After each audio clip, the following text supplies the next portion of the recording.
it's incredibly gratifying. It really is, especially when I hear people in a place where I wouldn't even imagine that our model would be useful to them, saying that how touched they are by it and how they're able to use it in their everyday life, their professional life, their personal lives. I love knowing that they find that, and I learn from that, and I see that the reach and the spread of our model is kind of taking on a life of its own now. The Center for Understanding and Conflict welcomes you to The Other Chair, a monthly podcast exploring the dynamics of conflict and how to bring the human issues to the table. Together with our guests, we explore how the power of understanding each other can lead to better solutions for people on both sides of an issue. We will also share tips for managing your own mediation practice, approaching conflict in the professional world, and ways to apply our understanding-based model in your personal life. Hello to our listeners, and welcome to The Other Chair. My name is James Dyke. Today's guest is Gary Friedman, author, mediator, and co-founder of the Center for Understanding and Conflict, a nonprofit educational institute dedicated to advancing the understanding-based approach to conflict resolution and mediation.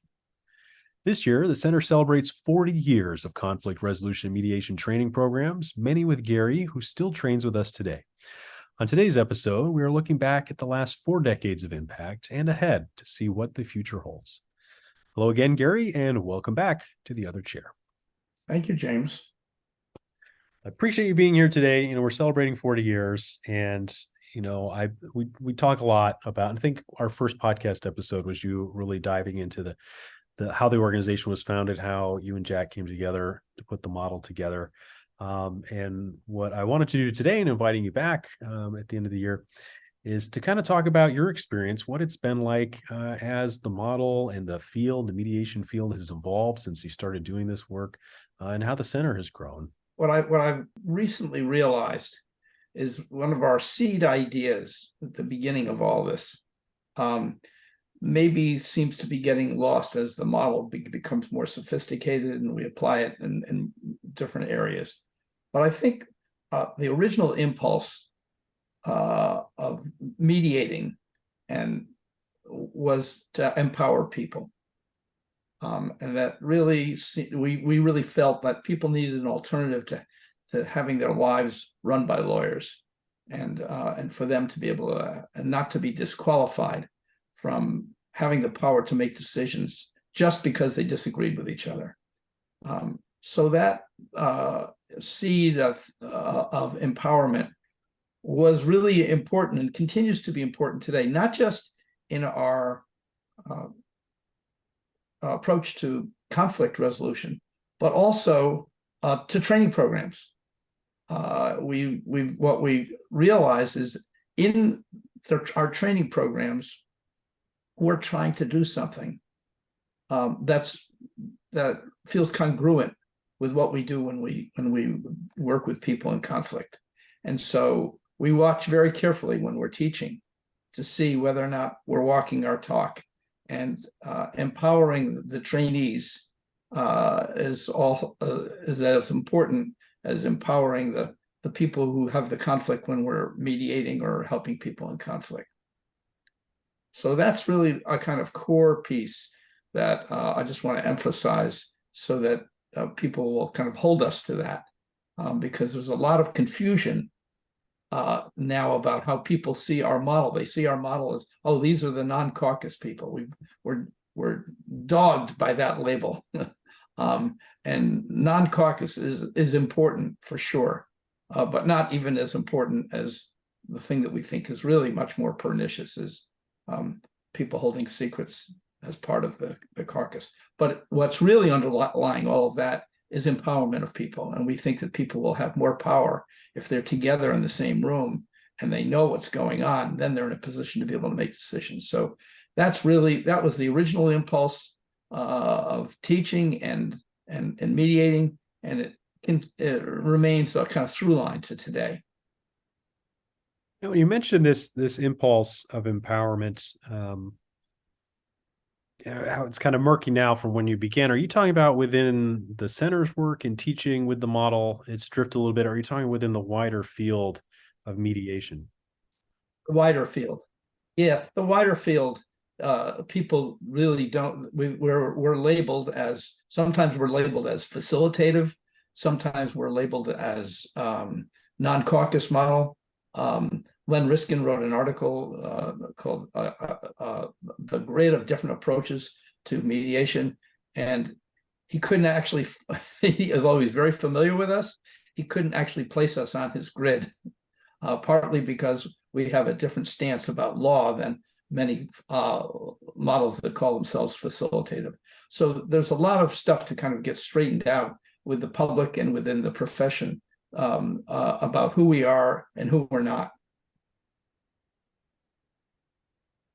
And how can people who are involved, who've taken the training, or who are trainers themselves of this model, or who may even be considering this but are familiar with conflict resolution and mediation, how can they help keep the focus where it belongs on what's unique to this organization's approach and to the model that you created? Yeah, that's a great question. But it's mainly by keeping their eye on this ball and other balls that are kind of like that. So we don't want to get caught up into saying our model is the best model, any more than we want to say that mediation should replace the adversary system. We think there's a place for our model. We think it's an important impulse that we're responding to, not just in terms of training and mediating and dealing with conflict, but also how we stand in the world, how we proceed as citizens, as parents, in all the various activities that make up our lives.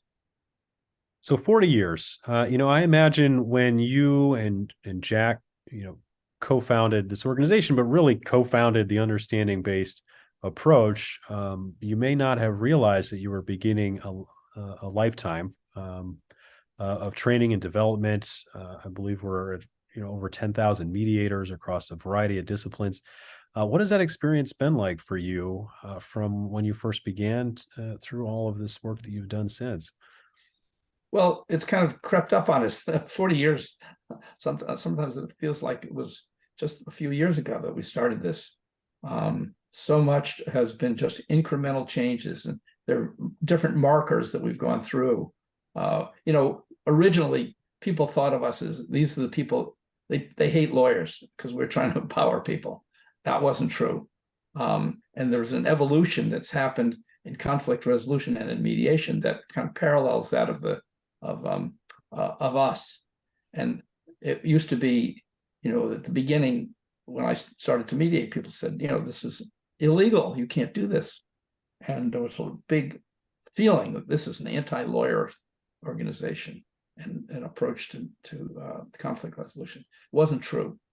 But then evolutionarily wise, they got interested. The people in the courts, and they decided mediation was a good thing.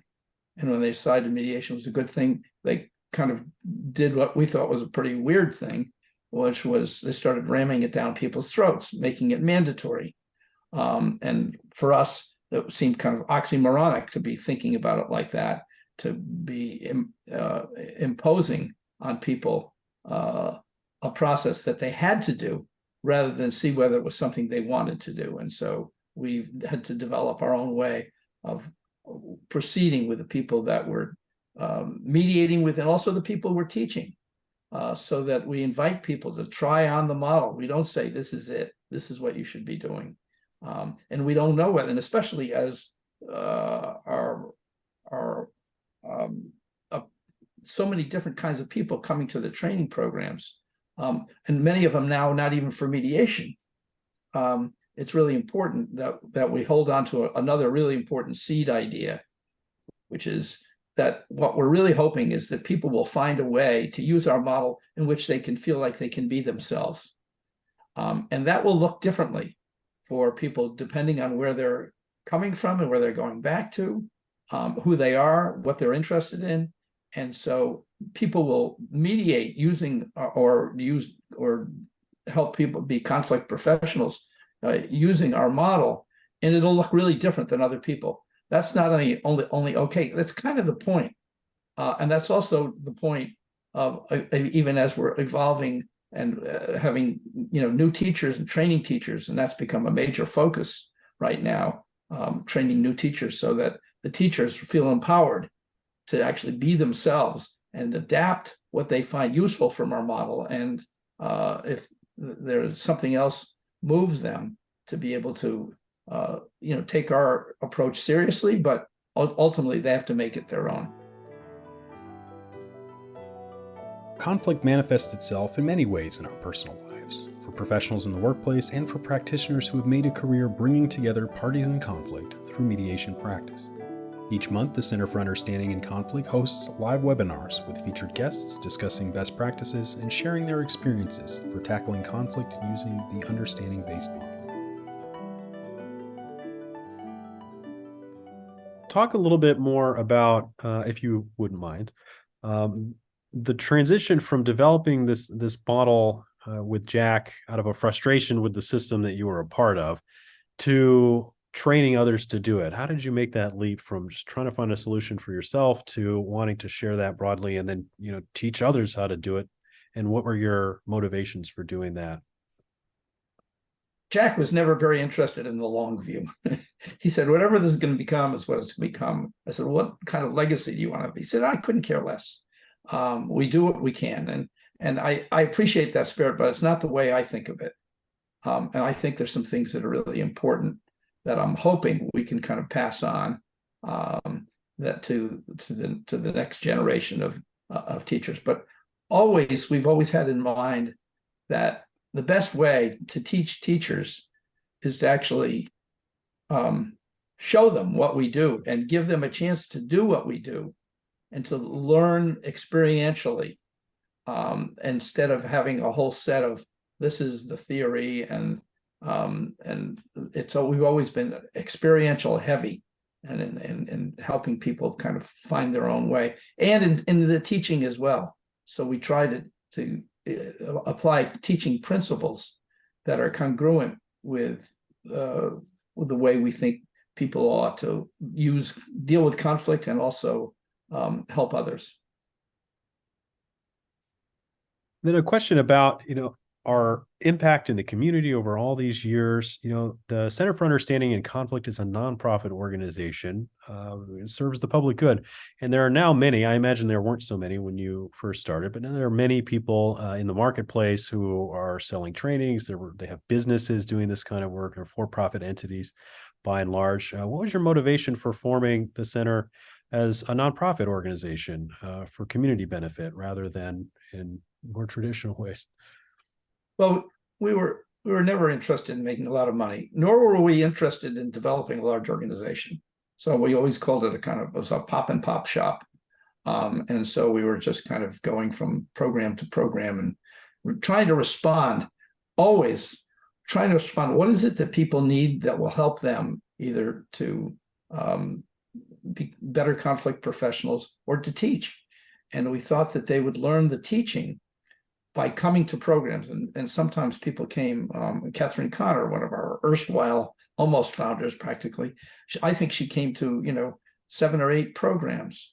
And that was the way she learned to teach. And because of her experience, we now have reduced a lot of our stuff to writing and people don't have to go through it like that. And we have more formalized thinking about becoming teachers and thinking more about pedagogy and also about the various applications beyond mediation that people are finding touches them, and they want to use this to touch other people with what they found out for themselves. Now you mentioned a pop and pop shop. One pop is retired. We haven't found a way for you to be immortal, and so I imagine your retirement's going to come at some point in the next 20 or 30 years. Well, Kissinger just made it to 100, but he just died. Did he? I didn't. Right. I didn't get the news. Yeah. That's wow. That's incredible. I mean that Henry Kissinger has been this fixed point in time that I refer to. I think he's visited with every president. Yes. I mean, that's just incredible. Wow. Well, what a way to find out. Well, to those of you listening who didn't know, I'm sorry to share with you that Henry Kissinger has finally abdicated the throne. And so well, we wish his family the best. So it's not a bad model. He wrote a paper. He delivered a paper about 6 weeks ago, and he was talking with the Chinese premier in the last couple of weeks. So he kept himself. My intention is to be as active as I can be for as long as I can be, as long as I feel like I have it together to be able to do stuff that people find valuable. So I don't have a timeline on that, but I'm very anxious to be able to. This feeds me to do this work. So it's not like it takes stuff out of me. It doesn't.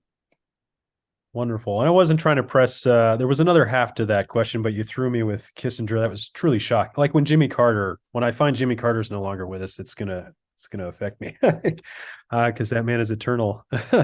And so my question really was, well, A, very glad to hear you're going to be with us as long as your wife allows it. And B, is really the transition from a pop and pop. There's two individuals, form this small nonprofit organization. And you're really just going where the need is. And there's a demand. People need the training. They want the training. They want to make an impact in their practice, in their communities.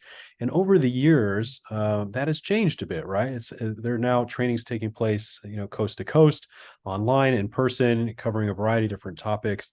How has that evolution been for you from kind of a small pop and pop operation to now the center and all the work that it's doing?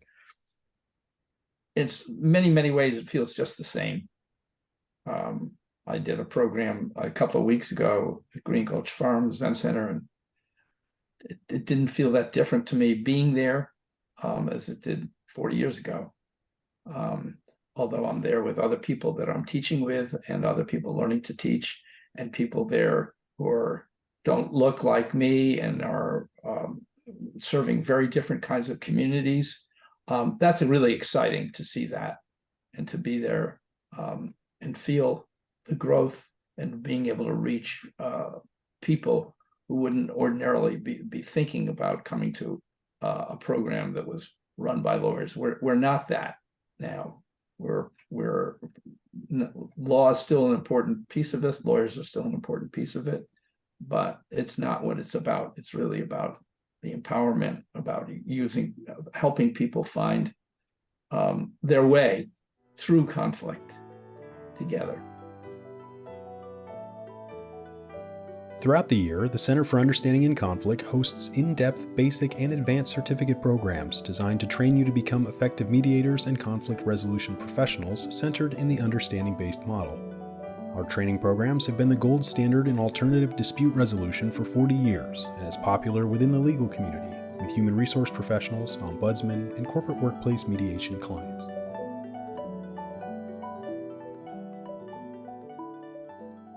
So let's talk a little bit about those changes in, attendee demographics. When you and Jack started, you're both attorneys. You were, the purpose was training attorneys, and over the years, increasingly, more and more people are coming from just unexpected places, looking to apply the model in unexpected ways. And what has that experience been like for you to see this thing that you created with Jack kind of take on a life of its own and start moving through the community in ways that you probably couldn't have imagined when you began?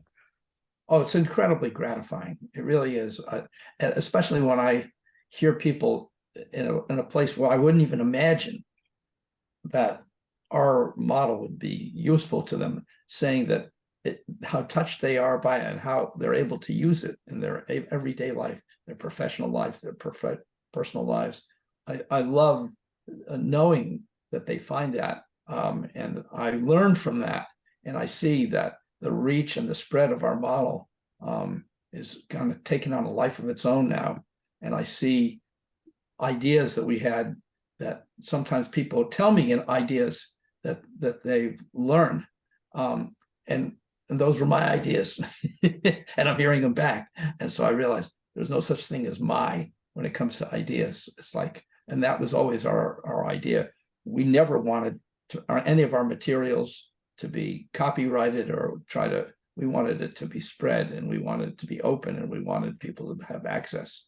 And so it's really great that it's kind of out there in a way, but we've got this now wanting to develop these teachers and provide teaching opportunities for them, as well as reaching different kinds of people.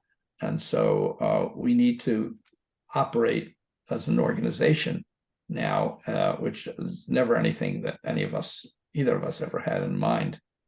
We actually thought that was not a good idea, because we saw how often organizations got caught up in just having to perpetuate themselves, and that's what they were working for, and we never wanted to do that.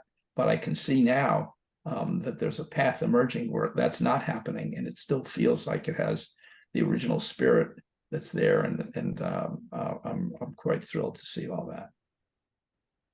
You mentioned this next generation of trainers. As we've mentioned before, and many of our listeners are quite well aware, we 2 years ago started the first teacher training cohort. This is the first time that the center in its 40-year history had really taken a concentrated approach to training a crop of the next generation of trainers, not just for the center, but to go out and to teach the model in a formal way, using best practices and pedagogy developed here at the center over all these years. And now starting very soon here, in about a month or two, you and Catherine will be initiating a second cohort. We'll be starting, and I think we pretty much we've got a lot of folks that'll be potentially joining us for that as well. And so what has that shift been like? So we've talked about this beginning that was you and Jack, it's two individuals with a smaller audience, a very specific audience, and how that grew and has moved through communities. And now it's reached this point where you're developing, dozens of trainers with intention to then go out and either seed their own, training practices or continue on with the center to continue that training. What has that experience been like for you? And what did you learn during the process? I'm very happy that so many people are drawn to this, and unexpected people, unexpected places. And I start to see, getting back from them, how they see possibilities that I never saw. So that's wonderful to feel like the model will evolve, the teaching will evolve. And also there's a coming into the 21st century challenge for geezers like me to be sure that we're not behind the curve on some of the things that are really important that's happening in the world and society, and for us to be able to reach people in a different kind of way than might have felt comfortable. We were never interested in lecturing. We always wanted to create experience. Experience was always primary, and learning the ideas always followed from the experience. So it's good to feel that that stays.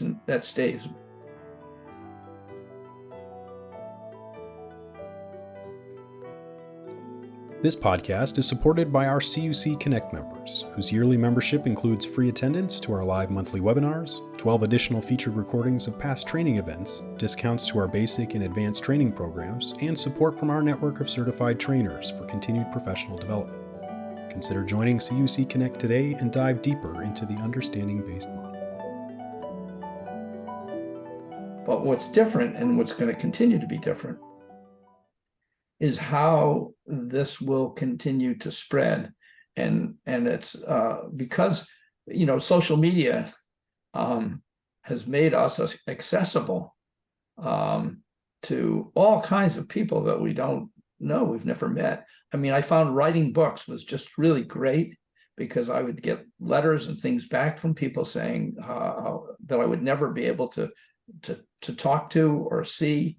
But they read the book, and so we were in dialogue that way. But the social media takes that, even expands that, so that people that are in farthest corners of the world, if they have internet access, they can have access to this learning as well. And much as I prefer in person to Zoom, I see that for some people, this is the only way that it's practicable for them to learn.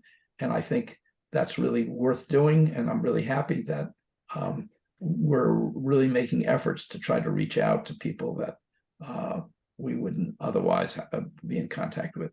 I hope this model never becomes, and it won't, the dominant dispute resolution model. It's too hard. It takes too much from people, too much commitment. and it's challenging. And so what's great about the fact that it's challenging is that it kind of, the model is hard enough so that the people for whom this is not a priority in their lives will not stay with this. And that's a good thing. They can find other ways to do it. But for people who this touches in a really deep way, I think that, this becomes a kind of lifelong journey, as it's been for me and for Jack. And it's wonderful to feel like we're part of an ever expanding group of people that feel that way. And we support each other, and we are supported by each other. And that's another big thing we're trying to break in the wider world, which is the whole idea of competition. Mediators in the early days would be very nervous, and the thing went out very quickly. Oh, don't quit your day job. That was part of our message, if you want to get your mediation practice established. But there are already too many mediators. And my response to that, as it is today, there's a lot of room at the top. And same thing for mediation teachers. Too many mediation teachers, too many organizations.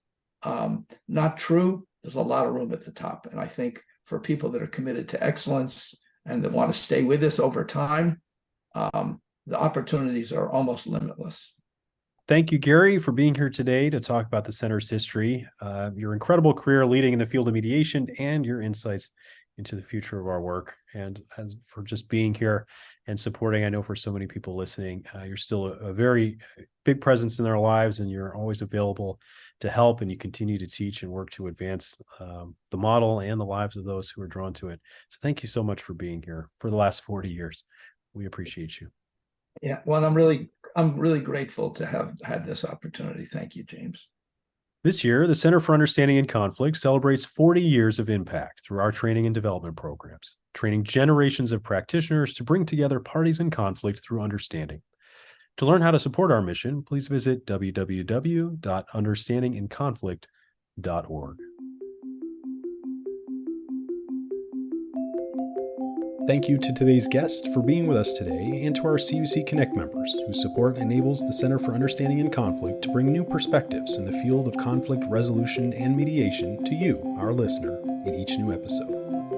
You can find out more about today's episode, along with full interviews and additional information about conflict resolution and mediation using the understanding-based model at www.understandinginconflict.org.